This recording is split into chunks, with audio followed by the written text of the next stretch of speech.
মধ্যপ্রাচ্যের উত্তপ্ত মরুভূমির বুকে যখন যুদ্ধের দামামা বেজে ওঠে, তখন আকাশ বাতাস ভারী হয়ে যায় বারুদ আর ধ্বংসের গন্ধে। ঠিক যেমনটা কল্পনা করা হচ্ছে ইরান, আমেরিকা এবং ইসরায়েলের মধ্যকার এক সম্ভাব্য সর্বাত্মক সংঘাতের প্রেক্ষাপটে, যেখানে ইসরায়েল ও আমেরিকার যৌথ সামরিক হামলার তীব্রতায় ইরানের সর্বোচ্চ নেতার মৃত্যুর খবরের মতো একটি আকস্মিক ও মর্মান্তিক ঘটনা পুরো অঞ্চলকে এক ভয়াবহ খাদের কিনারায় ঠেলে দিতে পারে এবং এমন একটি পরিস্থিতি তৈরি করতে পারে যেখানে একটিমাত্র দেশ তার চারপাশের অসংখ্য শত্রু রাষ্ট্রের বিরুদ্ধে একাই লড়াইয়ে অবতীর্ণ হতে বাধ্য হয়। প্রিয় দর্শক, সত্য ও বস্তুনিষ্ঠ আলোচনার এই যাত্রায় আমাদের ওয়েবসাইট www.umakontho.com ভিজিট করুন এবং আমাদের ফেসবুক পেজ ও ইউটিউব চ্যানেলের সাথে যুক্ত থেকে দিনই দাওয়াতের এই পথ চলায় আমাদের সঙ্গী হন। এই ভয়ঙ্কর সংঘাতের মূল শেকড় খুঁজতে হলে আমাদের ফিরে তাকাতে হবে 2000 সালের দিকে, যখন থেকে পশ্চিমা বিশ্ব ইরানের পারমাণবিক কর্মসূচির দিকে সন্দেহের তীর ছুটতে শুরু করে এবং তারা অভিযোগ তোলে যে ইরান হয়তো গোপনে পারমাণবিক অস্ত্র তৈরি করছে। যদিও পারমাণবিক প্রযুক্তি কেবল বোমা বানানোর কাজে ব্যবহৃত হয় না, বরং এটি দিয়ে বিদ্যুৎ উৎপাদন, ক্যান্সারের চিকিৎসার জন্য রেডিওথেরাপি, এক্স-রে এবং এমনকি হার্টের রোগীদের বুকে বসানো স্টেন্টের রেডিয়েশন মাপার মতো অত্যাবশ্যকীয় চিকিৎসা বিজ্ঞানের কাজেও এই প্রযুক্তির ব্যাপক ব্যবহার রয়েছে। পারমাণবিক অস্ত্র বানানোর এই কাল্পনিক ভয়ের বশবর্তী হয়ে জাতিসংঘ, ইউরোপীয় ইউনিয়ন এবং যুক্তরাষ্ট্র মিলে ইরানের ওপর চরম কঠোর ও অমানবিক অর্থনৈতিক অবরোধ আরোপ করে, যার ফলে আন্তর্জাতিক বিশ্বে ইরানের তেল রপ্তানি মারাত্মকভাবে হ্রাস পায়। তাদের ব্যাংকিং ব্যবস্থা বৈশ্বিক নেটওয়ার্ক থেকে সম্পূর্ণ বিচ্ছিন্ন হয়ে পড়ে এবং দেশের সামগ্রিক অর্থনীতি এক স্থবির ও দমবন্ধ অবস্থায় পতিত হয়। এই অচল অবস্থা থেকে পরিত্রাণ পাওয়ার আশায় দীর্ঘ আলোচনার পর 2015 সালে ইরান এবং বিশ্বের ক্ষমতাধর 6টি দেশের মধ্যে একটি ঐতিহাসিক চুক্তি স্বাক্ষরিত হয়, যার নাম দেওয়া হয়েছিল joint comprehensive plan of action বা সংক্ষেপে JCPOA, যেখানে মূল শর্ত ছিল ইরান তার পারমাণবিক কর্মসূচিকে একটি নির্দিষ্ট সীমার মধ্যে আবদ্ধ রাখবে এবং এর বিনিময়ে তাদের ওপর থেকে সমস্ত আন্তর্জাতিক নিষেধাজ্ঞা তুলে নেওয়া হবে। ইসলামের চুক্তি রক্ষার ওপর অত্যন্ত গুরুত্বারোপ করা হয়েছে এবং যে কোনো মূল্যে অঙ্গীকার পূরণের নির্দেশ দেওয়া হয়েছে, যেমনটি আল্লাহ সুবহানাহু ওয়া তাআলা পবিত্র কোরআনে ইরশাদ করেছেন, আর তোমরা যখন অঙ্গীকার করো তখন আল্লাহর অঙ্গীকার পূর্ণ করো এবং শপথ দৃঢ় করার পর তা ভঙ্গ করো না। সূরা আন-নাহল আয়াত 91। এই চুক্তির অধীনে ইরানকে তার মজুতকৃত ইউরেনিয়াম সমৃদ্ধকরণের মাত্রাকে কমিয়ে আনতে বলা হয়েছিল, কারণ প্রকৃতিতে পাওয়া সাধারণ ইউরেনিয়াম দিয়ে পারমাণবিক অস্ত্র বানানো যায় না, বরং একে বিশেষ প্রক্রিয়ায় ঘন বা সমৃদ্ধ করতে হয়। ঠিক যেমন দুধকে দীর্ঘক্ষণ ঘুঁটে ঘুঁটে মাখন তৈরি করা হয়, তেমনি ইউরেনিয়ামকে অল্প সমৃদ্ধ করলে তা দিয়ে বিদ্যুৎ বা চিকিৎসার কাজ করা যায়, কিন্তু বোমা বানানোর জন্য একে অতিমাত্রায় সমৃদ্ধ করতে হয়। ইরান চুক্তির শর্ত মেনে এই সমৃদ্ধকরণের মাত্রাকে একটি মাঝারি পর্যায়ে রাখতে সম্মত হয় এবং জাতিসংঘের আন্তর্জাতিক পারমাণবিক শক্তি সংস্থা বা IAEA কে তাদের পারমাণবিক স্থাপনাগুলোতে কঠোর নজরদারি চালানোর পূর্ণ অনুমতি প্রদান করে, যার ফলশ্রুতিতে চুক্তিটি কার্যকর হওয়ার পর ইরানের ওপর থেকে উল্লেখযোগ্য মাত্রায় নিষেধাজ্ঞা প্রত্যাহার করে নেওয়া হয় এবং তাদের তেল রপ্তানি ও বিদেশি বিনিয়োগ পুনরায় বৃদ্ধি পেতে শুরু করে। কিন্তু সাম্রাজ্যবাদী শক্তির স্বভাবই হল ছলনা ও প্রতারণা, যার নগ্ন বহিঃপ্রকাশ ঘটে 2018 সালে, যখন তৎকালীন মার্কিন প্রেসিডেন্ট ডোনাল্ড ট্রাম্প সম্পূর্ণ একতরফাভাবে এবং কোনো যৌক্তিক কারণ ছাড়াই এ চুক্তি থেকে আমেরিকাকে প্রত্যাহার করে নেন, এই খোঁড়া অজুহাতে যে চুক্তিটি যথেষ্ট কঠোর ছিল না এবং তিনি পুনরায় ইরানের ওপর পূর্বের চেয়েও ভয়াবহ অর্থনৈতিক নিষেধাজ্ঞা চাপিয়ে দেন। চুক্তি ভঙ্গের এই চরম বিশ্বাসঘাতকতার মুখে পড়ে ইরানও স্বভাবতই পাল্টা প্রতিক্রিয়া হিসেবে ঘোষণা দেয় যে যেহেতু আমেরিকা নিজেই চুক্তি ভঙ্গ করেছে, তাই তারাও আর এই চুক্তির শর্ত মানতে বাধ্য নয় এবং তারা পুনরায় তাদের ইউরেনিয়াম সমৃদ্ধকরণের মাত্রা বাড়াতে শুরু করে, যা বর্তমান সংঘাতের আগুনে ঘি ঢালার মতো কাজ করেছে। বর্তমানে আমেরিকা ও ইসরায়েলের দাবি হল ইরানকে তার ইউরেনিয়াম সমৃদ্ধকরণ সম্পূর্ণভাবে বন্ধ করতে হবে, তাদের মজুতকৃত সমস্ত সমৃদ্ধ ইউরেনিয়াম ধ্বংস করে ফেলতে হবে। তাদের দীর্ঘপাল্লার ব্যালিস্টিক মিসাইল বা ক্ষেপণাস্ত্র কর্মসূচি চিরতরে ত্যাগ করতে হবে এবং লেবাননের হিজবুল্লাহ ও ইয়েমেনের হুতি বিদ্রোহীদের মতো আঞ্চলিক মিত্রদের প্রতি ইরানের যে সামরিক ও আর্থিক সমর্থন রয়েছে তা সম্পূর্ণভাবে বন্ধ করে দিতে হবে। অন্যদিকে ইসরায়েল আরও এক ধাপ এগিয়ে দাবি করেছে যে ইরানের সমগ্র পারমাণবিক অবকাঠামোকে মাটির সাথে মিশিয়ে দিয়ে চিরতরে নিশ্চিহ্ন করে দিতে হবে, যা মূলত একটি স্বাধীন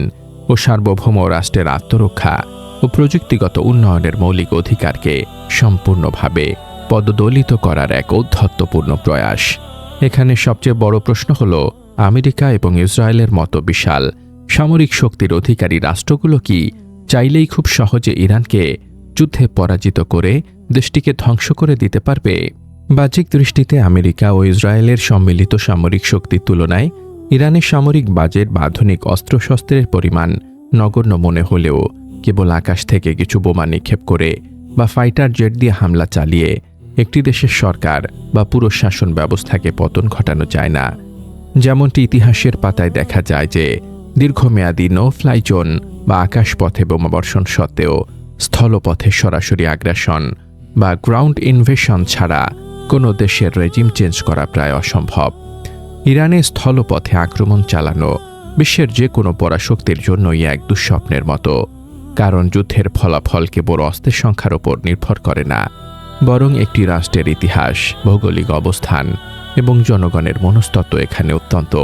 গুরুত্বপূর্ণ নিয়ামক হিসেবে কাজ করে। ইরানের বর্তমান রাজনৈতিক চেতনার গভীরে প্রথিত রয়েছে এক দীর্ঘ বঞ্চনা ও প্রতিরোধের ইতিহাস, যার শুরুটা হয়েছিল 1953 সালের পটভূমিতে, যখন ইরানের তৎকালীন গণতান্ত্রিকভাবে নির্বাচিত প্রধানমন্ত্রী মোহাম্মদ মোসাদ্দেক দেশের তেল সম্পদকে ভিনদেশী শোষকদের, বিশেষ করে ব্রিটিশ পেট্রোলিয়ামের আধিপত্য থেকে মুক্ত করে জাতীয়করণের যুগান্তকারী সিদ্ধান্ত গ্রহণ করেছিলেন। তখন পশ্চিমা গোয়েন্দা সংস্থা সিআইএর প্রত্যক্ষ মদদে এক ন্যাক্কারজনক সামরিক অভ্যুত্থানের মাধ্যমে তাকে ক্ষমতাচ্যুত করা হয় এবং পুতুল শাসক হিসেবে শাহকে ক্ষমতার মসনদে বসানো হয়। বিদেশি পরাশক্তির এই নগ্ন হস্তক্ষেপ এবং জাতীয় সম্পদ লুণ্ঠনের অপমান ইরানের জনগণের মনে যে গভীর ক্ষোভ ও অবিশ্বাসের জন্ম দিয়েছিল, তারই চূড়ান্ত বিস্ফোরণ ঘটে 1979 সালের ঐতিহাসিক ইসলামী বিপ্লবের মধ্য দিয়ে, যখন আয়াতুল্লাহ রুহুল্লাহ খোমেনির নেতৃত্বে ইরানের আপামর জনসাধারণ শাহের স্বৈরাচারী শাসনকে চিরতরে উৎখাত করে একটি নতুন ইসলামী প্রজাতন্ত্র প্রতিষ্ঠা করে। বিপ্লবের পর ইরান যখন অভ্যন্তরীণভাবে নিজেদের পুনর্গঠনের চেষ্টা করছিল, ঠিক তখনই 1980 সালে সাদ্দাম হোসেনের নেতৃত্বাধীন ইরাক সম্পূর্ণ অতর্কিতভাবে ইরানের ওপর এক ভয়াবহ সামরিক আগ্রাসন চালায়। এই ভ্রান্ত ধারণা থেকে যে সদ্য বিপ্লবের পর ইরানের সেনাবাহিনী দুর্বল এবং এই আক্রমণের ফলে ইরানের ভেতরেই হয়তো একটি অভ্যুত্থান ঘটে নবগঠিত সরকারের পতন হবে,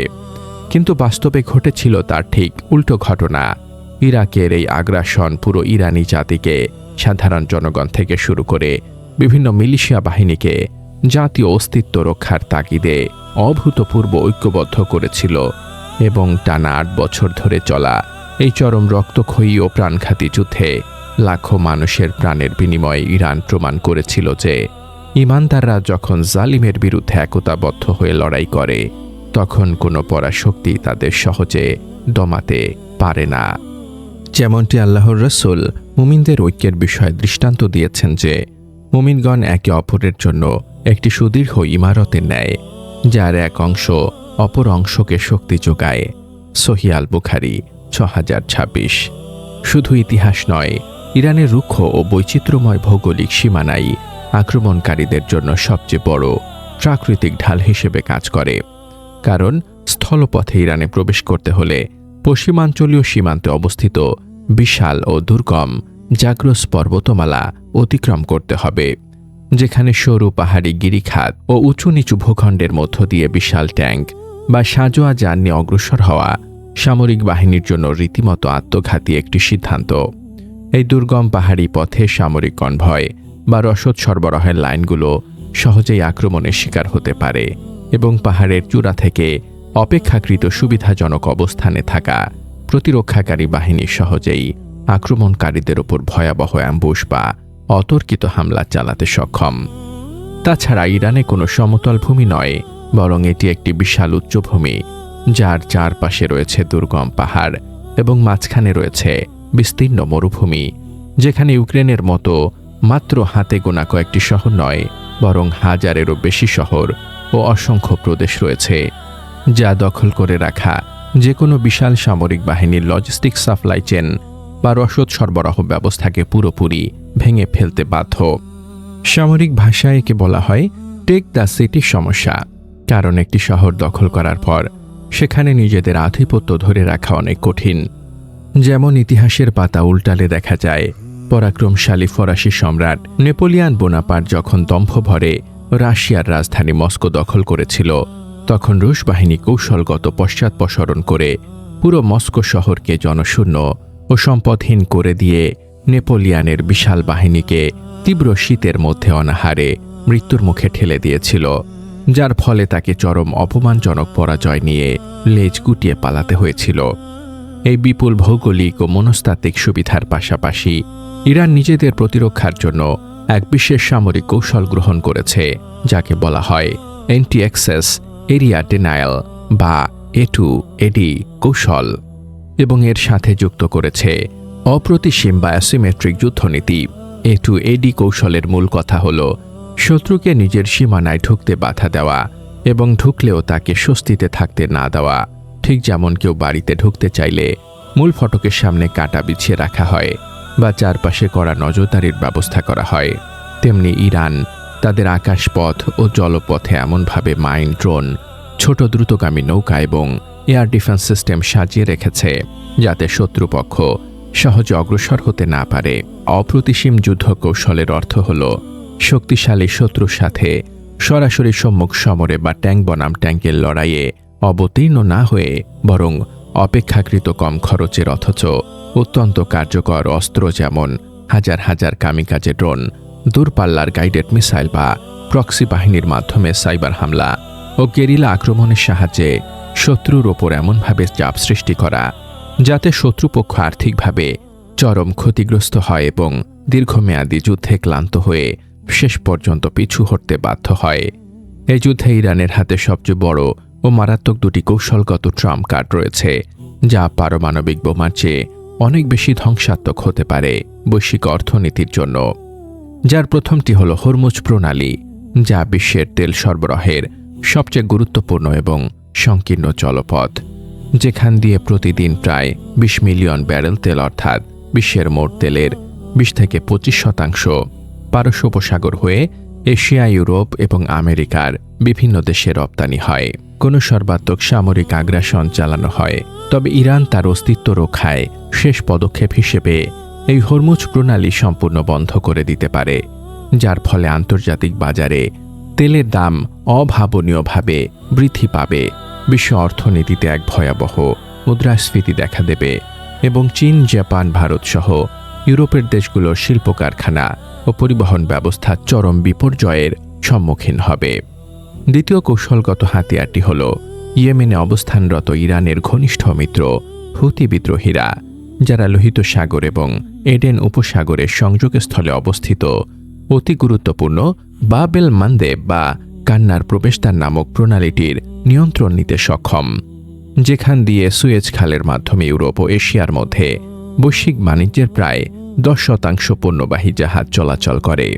হুতিরা যদি এই প্রণালীতে পশ্চিমা জাহাজগুলোর ওপর তাদের আক্রমণ তীব্রতর করে, তবে বৈশ্বিক সাপ্লাই চেইন বা সরবরাহ ব্যবস্থা পুরোপুরি ভেঙে পড়বে, যার নেতিবাচক প্রভাব থেকে আমেরিকা বা ইউরোপের মতো উন্নত রাষ্ট্রগুলো নিজেদের বাঁচাতে পারবে না। এমনকি ভারত যে বিপুল অর্থ বিনিয়োগ করে ইরানের চাবাহার বন্দর এবং ওমানের দুকুম বন্দরে লজিস্টিক সুবিধা তৈরি করেছে, এই যুদ্ধের ফলে ভারতের সেই দীর্ঘমেয়াদী কৌশলগত ও বাণিজ্যিক স্বার্থ দারুণভাবে ক্ষতিগ্রস্ত হবে। ফলশ্রুতিতে আমেরিকা চাইলেই খুব সহজেই ইরানে স্থল অভিযান চালাতে পারবে না, কারণ তাদের সামরিক বাহিনীর জ্যেষ্ঠ কর্মকর্তারাই স্বীকার করেছেন যে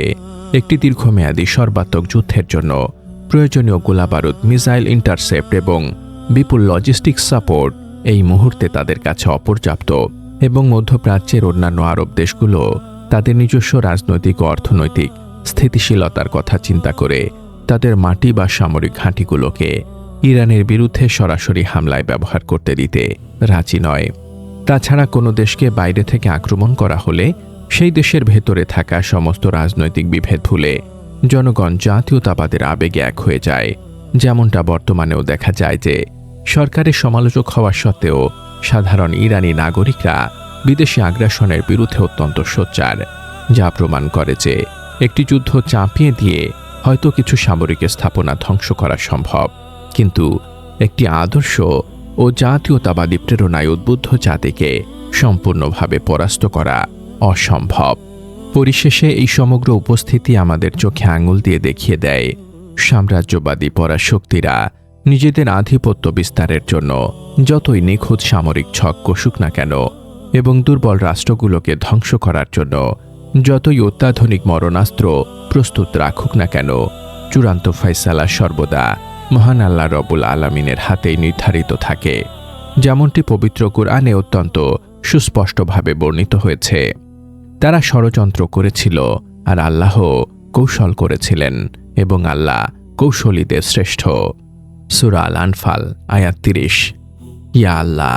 আপনি সমগ্র মুসলিম উম্মাহকে জালিমদের সকল প্রকার ধ্বংসাত্মক ষড়যন্ত্র, যুদ্ধ ও আগ্রাসন থেকে সর্বদা নিরাপদ রাখুন এবং আমাদের মাঝে ঐক্য